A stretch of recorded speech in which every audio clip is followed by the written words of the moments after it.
The golden afternoon light painted the sidewalks as Noah walked beside Grace, the girl whose steps were uneven but whose smile never wavered. Every day after school, he carried her backpack and matched her slow, careful rhythm.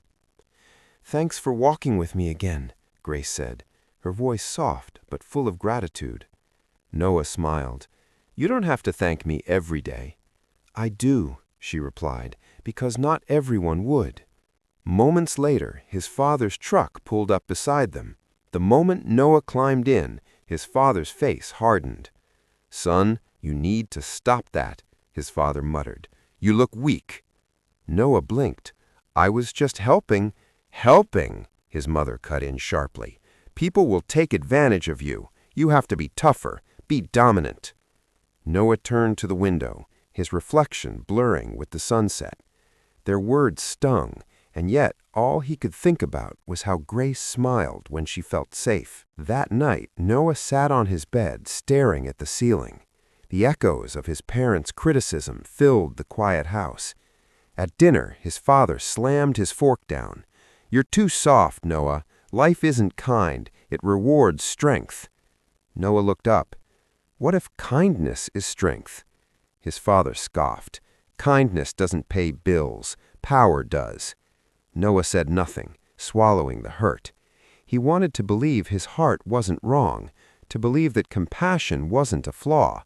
But in that house, empathy was treated like a weakness no man should have. Years passed. Noah grew older, wiser, and stronger, not in the way his parents wanted, but in the way Grace had always seen in him.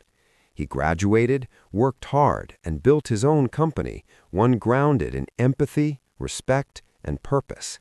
People doubted him, saying, "You can't build success on kindness." But he proved them wrong. His company thrived. And through it all, Grace remained by his side, cheering him on. Her once fragile steps now carried confidence, her strength mirroring his.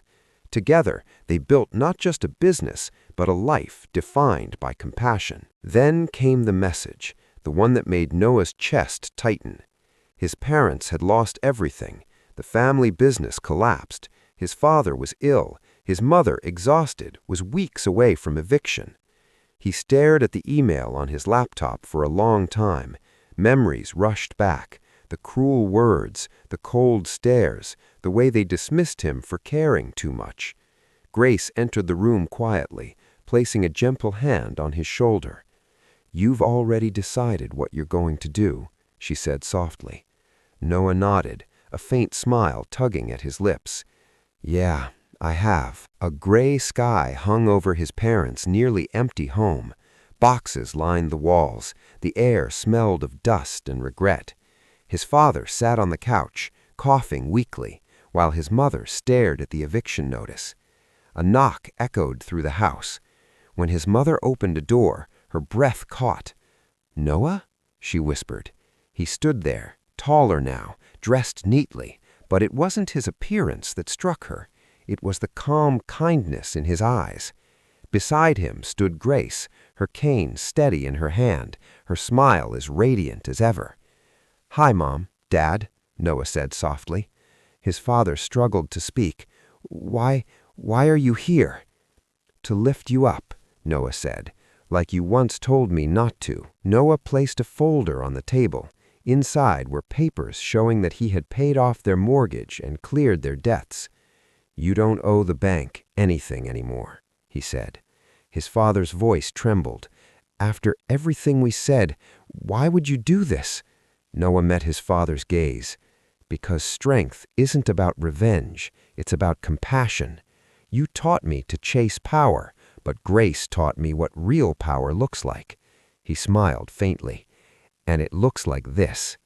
His mother broke down, tears spilling freely. For the first time, she saw her son's gentleness not as weakness, but courage in its purest form. Weeks later, Noah's parents began working at his company, his father as a maintenance supervisor, his mother managing the cafeteria. Slowly, they rebuilt their dignity, surrounded by the kindness their son had always believed in. One evening, his mother watched as Noah and Grace walked hand in hand through the office hallways, employees smiling as they passed. "We were wrong about him," she whispered. His husband nodded. "No, we were wrong about what strength really means." Years later, at a company event, Noah stood on stage, speaking to hundreds of employees. His voice carried calm authority and heartfelt conviction. "When I was young, people told me kindness was weakness, but I learned that true strength doesn't come from standing above others, it comes from lifting them up." He turned to Grace, now his wife, who smiled proudly. "And when you lift someone up, you rise too." The audience rose in applause. Among them stood two people, his parents, clapping through tears, finally understanding the son they had once tried to change. True strength is not in how hard we stand, but in how gently we lift others when they fall. Subscribe and leave a heart if you agree.